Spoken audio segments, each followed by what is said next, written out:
Karuvelippady Tagore library and reading റൂമിന്റെ ആഭിമുഖ്യത്തിൽ മലയാള സിനിമയിലെ അതുല്യ പ്രതിഭ ശ്രീനിവാസൻ അനുസ്മരണ സമ്മേളനം സംഘടിപ്പിച്ചു. ടാഗോർ സാഹിത്യവേദി വായന കൂട്ടായ്മയുടെ നേതൃത്വത്തിൽ നടത്തിയ അനുസ്മരണ സമ്മേളനം സിനിമാ സീരിയൽ പ്രവർത്തകൻ സമദ് പനയപ്പള്ളി ഉദ്ഘാടനം ചെയ്തു.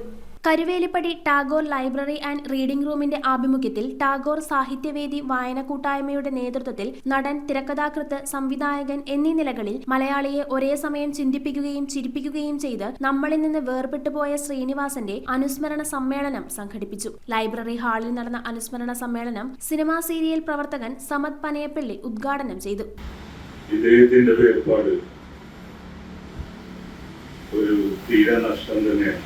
സാധാരണക്കാരന്റെ നാടൻ ഭാഷ സാഹിത്യത്തിൽ വൈക്കം മുഹമ്മദ് ബഷീർ വായനക്കാരിൽ എത്തിച്ചെങ്കിൽ സിനിമയിലൂടെ അത് പ്രേക്ഷകരിൽ എത്തിച്ചത് ശ്രീനിവാസനാണെന്ന് സമദ് പനയപ്പള്ളി ഉദ്ഘാടന പ്രസംഗത്തിൽ പറഞ്ഞു. സെക്രട്ടറി ജയപ്രകാശ് ചടങ്ങിന് അധ്യക്ഷത വഹിച്ചു. പ്രസിദ്ധ സിനിമാ പിന്നണി ഗായകൻ പ്രദീപ് പള്ളുരുത്തി ശ്രീനിവാസനുമൊത്തുള്ള തന്റെ സിനിമാനുഭവം മുഖ്യ പ്രഭാഷണത്തിലൂടെ പങ്കുവച്ചു. 10ാമത്തെ സിനിമയിലെ പാട്ടാണ് വ്യത്യസ്തനായ ഒരു ബാർബറ ബാലിനെ സത്യത്തിൽ ആരും തിരിച്ചറിയില്ല എന്ന പാട്ട്.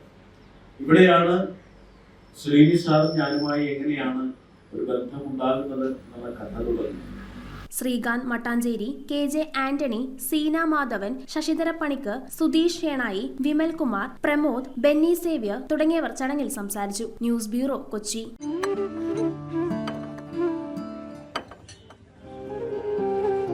കഴിക്കും.